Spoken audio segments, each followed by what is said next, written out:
Mabuhay o Maria. Good morning. Thank you for calling Hotel Highway. This is Shane speaking from the reservation. How may I help you? Good morning. I'd like to reserve a room for two, please. Yes, I would be glad to assist you with that. Before we proceed to the reservation process, may I have your full name, please? This is Ashley Yamuta.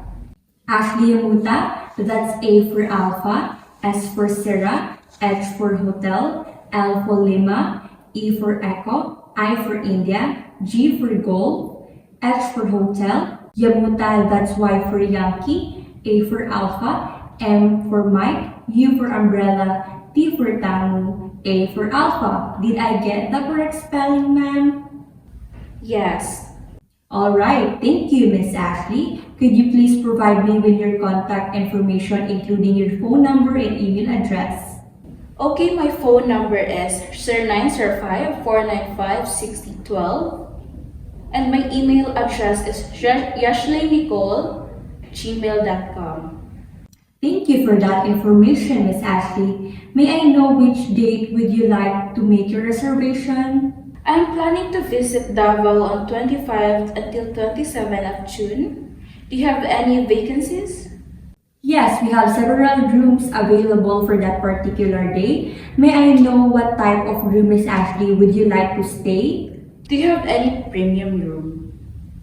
Let me check our availability for that room you've mentioned. One moment, please.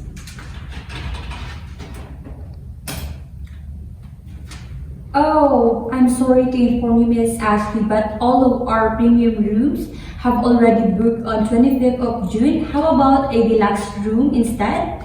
We can transfer you once there is availability. Okay, that's fine. How much would it cost per night in a deluxe room?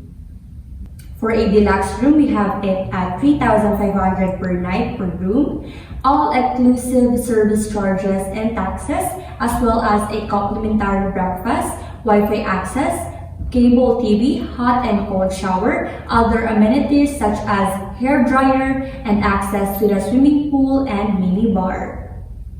Oh, okay, I'll get it. Good! And how many adults or kids are staying in the room, Miss Ashley? There are only two of us. A total of 2 guests. Okay, great. Now, as for the room, Miss Ashley, do you prefer smoking or non-smoking? I prefer non-smoking because I can handle the smell. Non-smoking. Now, is a queen-size bed okay? Yes, it's fine. Great. Shall we proceed in the reservation process, Miss Ashley? Yes, please. Okay, Miss Ashley, how would you like to settle your accounts? Do you accept payment via Visa credit card? Yes, Miss Ashley, may I have your Visa credit card number and the expiry date? It's 142212 and expiring on February 2025. And what is the name of the card holder? It's Ashley Yamuta. Okay, may I confirm your reservation, Miss Ashley? Yes, please.